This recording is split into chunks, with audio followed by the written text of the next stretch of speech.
Anak laki-laki itu dengan heran menemukan seekor kepiting yang lebih besar dari baskom. Tiba-tiba muncul dari pantai. Mata Xiao Hei langsung bersinar. Ini pasti akan menjadi makanan yang melimpah. Namun ketika dia mengejarnya, dia baru menyadari bahwa kepiting bulat ini ternyata adalah bayi kepiting. Saat kelompok kepiting menyebar dalam sekejap, bayangan tiba-tiba menutupi makhluk raksasa. Induk kepiting mengayunkan penjepit berduri. Sambil perlahan mendekatinya, Xiao Hei terkejut dan terdiam di tempat. Bahkan lupa untuk melarikan diri. Dia hampir menjadi santapan kepiting. Namun induk kepiting tiba-tiba berbalik dan melarikan diri dengan anak-anaknya. Seolah-olah sedang menghindari sesuatu yang lebih menakutkan. Xiao Hei tiba-tiba mendongak. Baru sekarang menyadari bahwa di atas kepala terdapat dinding batu. Ternyata dipenuhi dengan kerangka manusia yang telah mati. Saat Xiao Hei terkejut dan terdiam di tempat, untungnya Qiang Ge tiba tepat waktu. Melihat pemandangan di depan mata, mereka segera mengerti bahwa pulau kecil ini menyimpan krisis mematikan. Namun baru saja ingin mundur, tiba-tiba kaki mereka terasa kosong. Beberapa orang jatuh langsung ke dalam jebakan. Ternyata di pulau itu terjebak sekelompok tentara dari bertahun-tahun yang lalu. Mendengar suara pemicu jebakan, mereka segera mengerumuni. Namun mereka menemukan bahwa orang lain sudah melarikan diri. Mereka hanya menangkap pria kulit hitam kecil yang paling sial. Untuk memaksa teman-temannya keluar, para tentara menyeret Xiao Hei ke tepi danau. Mereka mendorongnya ke dalam danau. Segera setelah itu, mereka memukul gendang kecil di tangan mereka. Dengan cepat, terjadi pemandangan mengerikan di dalam air. Saya membeli sebuah Tesla di Guazi mobil bekas. Hanya menghabiskan 99.000. Saya merekomendasikan Guazi untuk membeli mobil energi baru bekas. Guazi baru-baru ini mendapatkan ribuan mobil sumber energi baru. Semua berasal dari individu dan grosir sebagai sumber. Dengan kondisi mobil yang sama, Anda bisa menghemat ribuan. Jika terlewatkan akan sangat merugikan. Tentara hanya mendorong anak laki-laki yang tidak patuh ke tengah danau.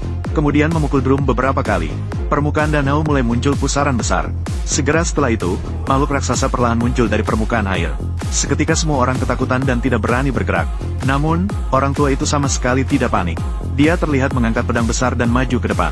Bersiap untuk bernegosiasi dengan raksasa. Namun, dia malah ditelan oleh raksasa dalam satu gigitan. Dalam situasi kritis, rekan tim tiba-tiba melemparkan sebuah ranjau tanah untuk melindungi. Ledakan dahsyat seketika membuat ikan besar marah. Ia bahkan melambai-lambaikan ekornya dan melompat ke darat. Kecepatannya lebih cepat daripada kuda. Para tentara melarikan diri ke segala arah.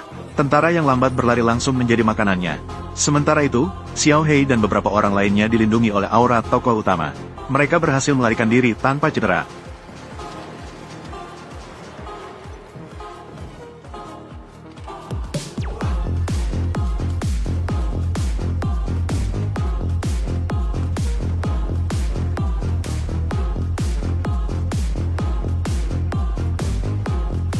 Mereka dengan cepat tiba di tepi pantai. Dengan sekuat tenaga mendayung perahu kecil kembali ke kapal selam. Mengira krisis telah berakhir. Namun, detik berikutnya, tiba-tiba, mereka kembali menyerang. Kapten segera menyalakan mesin setelah melihat situasi. Namun, suara menggelegar itu menjadi tanda kematian. Ikan aneh itu langsung menerkam setelah mendengar. Hei Mei ketakutan dan terpaku di tempat. Seketika terperangkap di perut ikan. Sementara itu, kapal selam terjerat oleh tubuh ikan. Di dalam kabin, semua orang terjatuh ke sana kemari. Saat kapal selam tenggelam ke dasar laut, ikan aneh itu tiba-tiba bersinar dengan cahaya biru. Ternyata makhluk raksasa ini adalah ikan belut listrik raksasa. Komponen elektronik di dalam kabin berbunyi keras. Arus listrik seketika menjatuhkan sebagian besar awak kapal. Kapten segera mematikan mesin. Namun, dengan terusnya ikan belut melepaskan listrik. Jarum voltmeter melonjak dengan cepat. Para awak kapal seketika terjatuh ke tanah akibat arus listrik yang sangat kuat. Melihat sepertinya akan mati di tempat. Tiba-tiba, cahaya merah yang aneh menyala di luar jendela. Ikan belut raksasa seolah-olah terkejut oleh sesuatu. Seketika melepaskan tubuh yang terjerat, lalu melarikan diri dengan panik.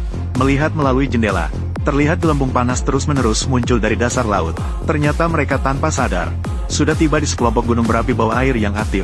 Insinyur melihat situasi tersebut, segera menyesuaikan sisa energi yang ada, mengalihkan semua daya ke propeller kapal selam, mencoba memanfaatkan aliran udara dari letusan gunung berapi untuk mengubah arah.